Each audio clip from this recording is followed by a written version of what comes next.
everyone, welcome to Life Tips by Ning. In today's video, I'm sharing the explanation for the 18th hexagram in I-Ching called Decay.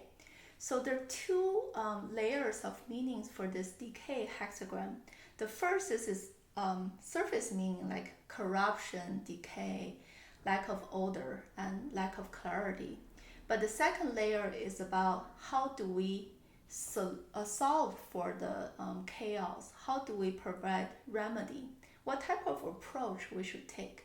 So let's dive a little deeper on the first meaning. How can we say if you have a hexagram looking like this, it means decay. Where does it come from? So based on the hexagram image, the outside one is mountain, right? Meaning still, stop, is very like in action. The internal triagram is wind. Wind naturally wants to spread, right? Blow everywhere. That actually carries seeds around and spreading life. But because the wind is meeting this external environment of stoppage, which means there's no circulation, of course things will start to corrupt and decay from the inside to the outside. So that's why we come up with this meaning of decay. And another way to think about it is causal and effect relationship with the prior 17th hexagram, the following. Because if you do the following one image upside down, you will come up with the same drawing sequence of the 18th one. Meaning that if you follow for human nature, which is pleasantry, like something pleasant brings you joy versus hardship, if you blindly follow that to no limit, people just enjoy themselves too much. They don't have the motivation to work hard. Eventually, because of lack of creativity, creation, and reform, if you keep things status quo for too long, it will also lead to a decay, corruption, and chaos. So that's different angles we can see the meaning of decay. But more importantly, the second component of this hexagram meaning is called how do we reform it? How can we stop this corruption from happening and change it from bad to good? And the original description for the hexagram saying 3 days before Jia, which is a young wood, and 3 days after young wood. This is really fascinating. I want to dive a little deeper because that shows a lot of the kind of supporting knowledge for this I-Ching system.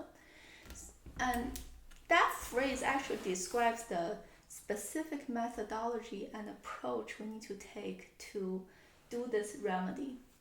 So Jia, which is the yang wood, that is the beginning of the 10 heavenly stems, right? We have yang wood, yin wood, yang fire, yin fire, yang metal, yin metal, yang earth, yin earth, and yang water, yin water.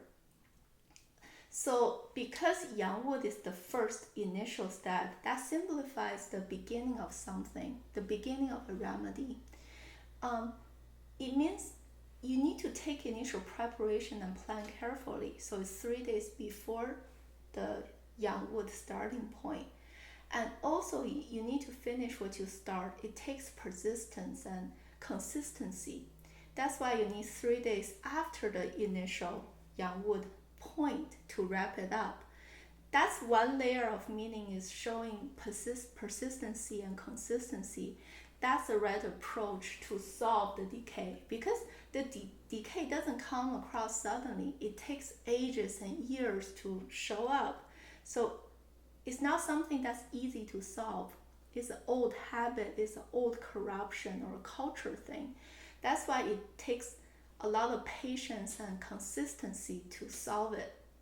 And another component to understand this 3 days before yang wood and 3 days after yang wood is actually tied to this Bazi concept, like the official energy, which is the heavenly stem that controls myself, give me pressure, reform me, right?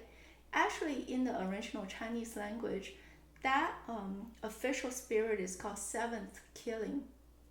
Why is it called seventh killing, not fifth killing? Where does the seventh come from?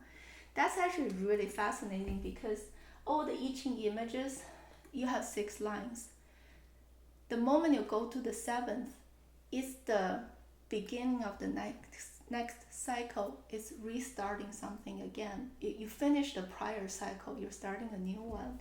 And so the seventh position of anything means it's that 7 killings energy of reform, a strong and super determined approach to get into an adventure, take action. It's like a general leading a big army trying to either protect your country or invade an enemy, whatever. So that is the characteristics of 7th killing in Bazi. But going back to this I Ching's hexagram description, right? Because 3 days before myself, adding myself, and then 3 days after myself, that's a total of 7 days cycle. So it tells you the approach you should take to give that remedy is not only persistency and consistency, but also with that strong determination and kind of almost stubborn approach. I'm gonna get it done no matter what I run into. So that gives you the description for the specific how to remedy the chaos, the decay. Anyways, that's the 2-layered explanation for the overall hexagram. And then we can dive into individual lines. Of course, each line, some of them have a kind of a neutral or leaning toward positive results. Some of them are negative. The reason is, are you following those specific remedy approach? Are you consistent? Are you strong enough to take like almost bias towards action, right? If this line give you that same attitude, it's gonna lead you to a positive outcome. But if it does the opposite, it's gonna be negative. So the initial line, this is a yin line, meaning I'm either not as experienced or my social position is fairly low. But in that case, why is this a final successful outcome? Because the stage is initial of decay is not as severe as the over time it developed down the road, right? So a real life examples is if you land on this, meaning that maybe your father's generation is lacking reform. That's why it leave a lot of decay and internal corruption for you. And you're taking over this family business or family tradition from your older generation. But because you're able to take this persistent and strong action biased attitude, you're able to lead to a successful outcome. That's what this means. It's actually have this flavor of inherited problem. So another example, you might be a new leader for a company or for some department in a company. You kind of step into a situation that you have to work out and solve a lot of the inherited issues from your predecessor. And how can you solve it?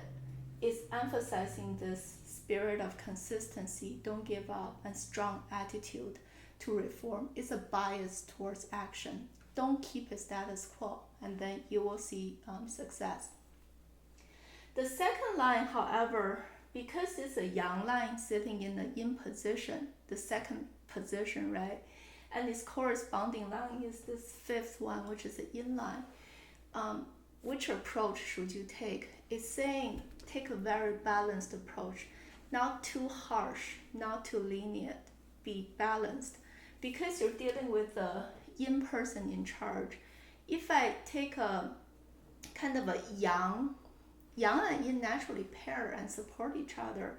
If I take the same attitude as the first line, meaning too harsh, very pushy, almost aggressive to get something done, that's like taking a big punch into a sponge or water.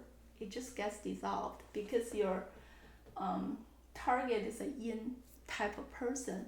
That's why instead, if you're smart, take a more softer, flexible approach That's actually more effective in dealing with a yin type of problem. That's why I'm saying, in this case, if this is the primary one you land on after your prediction, right? Take a softer approach. Don't be too rigid. Don't be too pushy or direct. That will give you a more successful outcome. But the end result is still good. It's just saying, still be consistent. Still be very determined from your own perspective.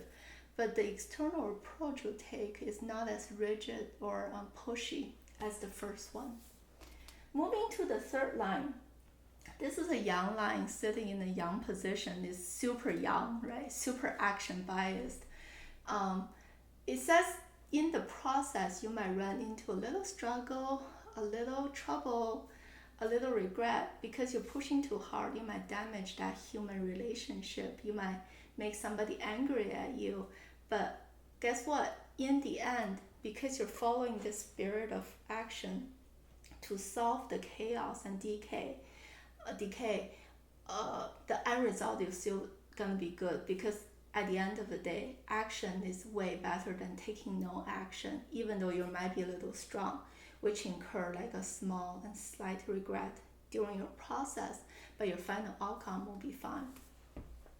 The fourth one is quite different because it's a yin line sitting in the yin position, which is the even number 4. So that means I'm very passive, right? I'm just gonna watch this whole decay happen like a bystander, bypassing person. I'm just gonna observe the thing without taking action or interfere. Because of that passive attitude and your tolerance of being too lenient, being too soft, that will lead to further decay, more severe kind of evolvement of the existing problem.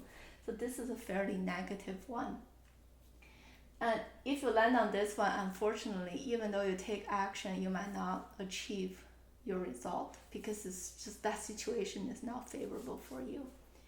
The fifth one is a good one because, again, it's paired with the second line, meaning I have the strong guy supporting me in a very skillful way, diplomatic way. That's how me as a decision maker, I'm decisive enough, and I also get this support from this young, like competent person beneath me. Because of that decisiveness, because of that competent support, I'm able to gain fame, meaning lead to a successful resolution of this decay and corruption. So this is a very successful one. And because you give other people fame, you kind of save face during this solution phase, right? You kind of separate the person from the problem. You're taking a very respected and neutral approach to resolve the corruption, almost like an objective way versus like, oh, it's because of you. That's why. Like you separate the person from the situation. You're able to give them fame, preserve face for them. That's why in return, you will gain this fame and recognition back. So it has this flavor of fame over the success. So you kind of is able to achieve what you want while also kind of saving face for everybody involved. So in a way, it's a higher level resolution than this one, the third one, which is simply resolving it, but you might get people on your bad side or rub people the wrong way. That's a contrast between the fifth and the third line's result. And last but not least, the top line, this is near the end of this decay hexagram, meaning that after the fifth line, everything got resolved. I was involved. I was the leader solving this problem. But now that everything has passed, it's done. The revolution is done, super successful. What should you do? Do you keep on lingering on this power and seek this power, or do you just walk away from it, knowing that things are under control? It's saying you need to withdraw. That's the wise thing to do, because withdrawing can prevent another new round of blind following from your past success, which might create the risk of another round of decay, like from a new problem, right? You might want to give the chance for other newcomers, which will give you fresh ideas to prevent this the prior cycle of the decay come from old habits or lack of creation or reform. That's why taking this higher principled ground of taking a back seat, I withdraw from the situation. You actually set a really good example as a leader for others to follow. That's the best way to prevent another new cycle of decay from brewing. So that's kind of the overall explanation for the 18th hexagram and each line. I hope you guys enjoyed it, and I'll see you next time. Bye.